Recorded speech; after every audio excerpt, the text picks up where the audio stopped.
I began to work in the menswear field for a merchant on Bloor and Bay who carried fine menswear, a well-known name in this city, on a part-time basis while I was going to school. Well, I sort of desired to sell. I watched selling and I watched how they went about looking after customers.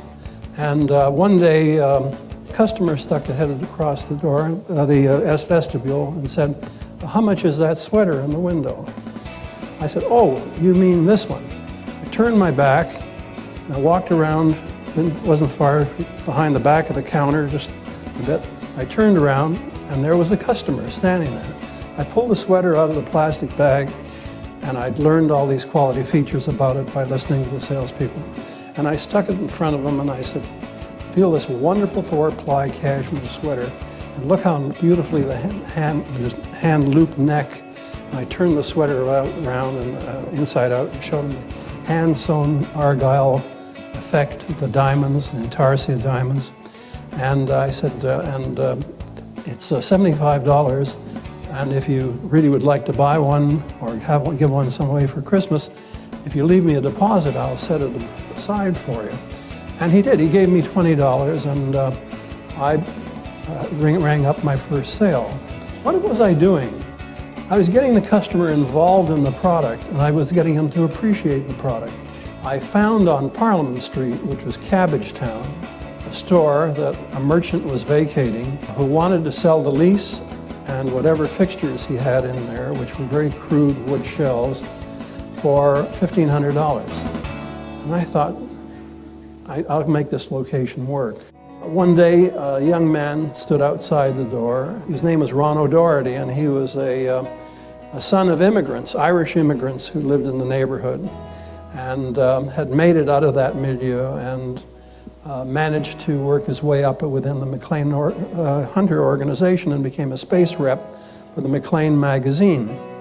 And so I found all this out about him and talking to him, and I invited him in. We had a cup of coffee, got to know each other.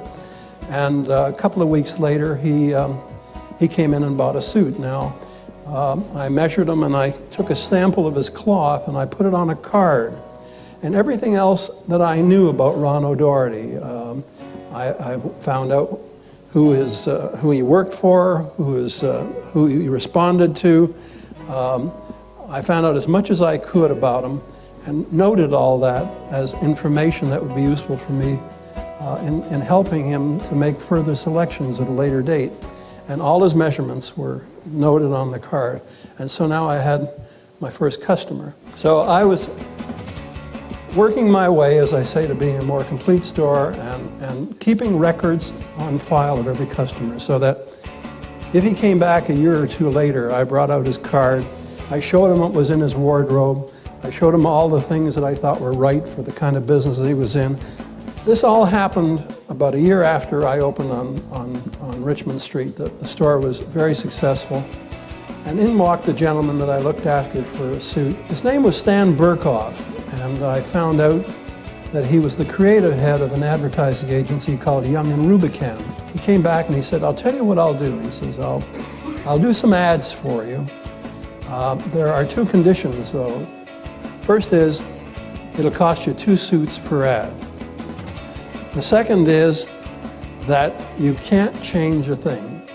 This is the first ad, and that's a back shot of me, and it says, "This is Harry. Harry is a store.